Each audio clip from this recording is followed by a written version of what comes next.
యువతకు అవకాశాల వేదిక, యువతలోని ఉత్సాహాన్ని నింపిన యువశక్తి సదస్సు ఆంధ్రల మేధో వలస. గత 12 నెలల్లోని ఆంధ్రప్రదేశ్ నుంచి 50 లక్షల మంది గ్రాడ్యుయేట్లు వలస వెళ్లారు. పల్సర్ సీఈఓ డాక్టర్ గేదెల శ్రీనుబాబు. యువతకు చక్కటి ఉద్యోగ ఉపాధి అవకాశాలు, వారికి ఉజ్వల భవిష్యత్తును అందించాల్సిందే లక్ష్యంగా పల్సర్స్ గ్రూప్ సీఈఓ డాక్టర్ గేదెల శ్రీనుబాబు ఆధ్వర్యంలో యువశక్తి సదస్సు అత్యంతం ఆసక్తికరంగా సాగింది. యువతలోని స్ఫూర్తి నింపేందుకు నిర్వహించ తలపెట్టిన ఈ సదస్సులోని పెట్టుబడులు ఆవిష్కరణలోని సుదీర్ఘ అనుభవం ఉన్న డాక్టర్ శ్రీనుబాబు ఉత్తేజకర ప్రసంగాన్ని అందించారు. విశాఖపట్నం సిరిపురంలోని గురజాడ కళాక్షేత్రం ఈ సదస్సుకు వేదికగా నిలిచింది. ఈ సదస్సు ముఖ్యంగా యువత ముందున్న సవాళ్లు పరిష్కరించడం, అలాగే పారిశ్రామిక పురోగతి, భవిష్యత్తు ఉపాధి అవకాశాలను ప్రదర్శించడం ద్వారా విశాఖతో పాటు ఆంధ్ర యువతకు సాధికారత కల్పించడమే లక్ష్యంగా సాగింది. విద్యార్థులే రేపటి పారిశ్రామికవేత్తలుగా తీర్చిదిద్దే విధంగా వాళ్ళకి సదస్సు నిర్వహించడం జరిగింది.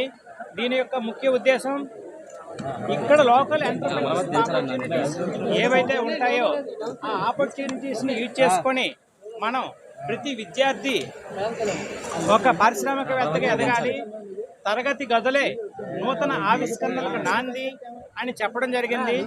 ఒకప్పుడు మనం ఏదైనా బిజినెస్ స్టార్ట్ చేయాలంటే మనం పెద్ద పెద్ద బిజినెస్ల్లో ఉండాలి, లేదనుకుంటే మంచి మంచి ఫ్యామిలీస్లో ఉండాలి. కానీ ఈ రోజుల్లో ఏదైనా వ్యాపారాన్ని స్టార్ట్ చేసి దాన్ని నేషనల్ వైజ్గా కానీ గ్లోబల్ వైజ్గా కానీ చేయడానికి ఎలాంటి ఆపర్చునిటీ ఉంది, ఈ ప్రపంచీకరణ అనేది మనకి ఏ ఆపర్చునిటీని ఇచ్చింది అనేది చాలా విపులంగా చెప్పడం జరిగింది. దీంతో పాటు మన ఆంధ్రప్రదేశ్ రాష్ట్రం నుంచి గత 12 సంవత్సరాల్లో 50 లక్షల మంది పట్టభద్రులు వలస వెళ్ళిపోయారు. అలాగే మన ఉత్తరాంధ్ర ప్రాంతం నుంచి కూడా దాదాపుగా 30 లక్షల మంది ప్రజలు వలస వెళ్ళిపోయారు. ఎందుకు వలస వెళ్ళిపోయారంటే జీవనోపాధి లేకపోవడం వల్ల వలస వెళ్ళిపోయారు. వలస వెళ్ళిపోయిన తర్వాత వాళ్ళ బతుకులు ఏమైనా బాగున్నాయంటే ఏమీ బాగుపడడం లేదు.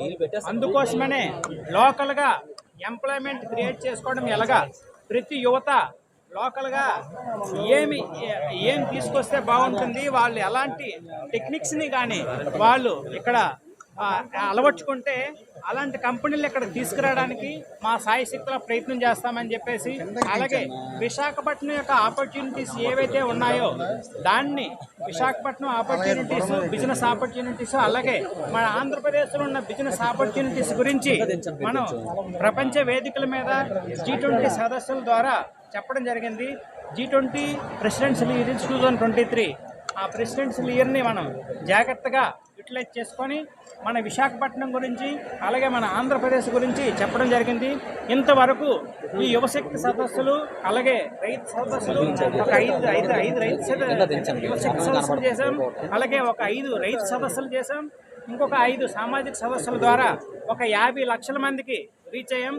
అలాగే వచ్చే 45 రోజుల నుంచి 50 రోజుల్లో ఇంకొక 10 యువశక్తి సదస్సులు, 10 రైతు సదస్సులు చేసి దాదాపుగా ఒక 3 నుంచి 4 కోట్ల మందికి రీచ్ అయ్యే విధంగా షెడ్యూల్ చేసి నెక్స్ట్ వచ్చే ప్రభుత్వం ఏ ప్రభుత్వం అయితే లోకల్గా ఎంప్లాయ్మెంట్ ఇస్తుందో ఆ ప్రభుత్వానికి మద్దతు తెలిపే విధంగా మా కార్యాచరణ రూపొందించడం జరిగింది.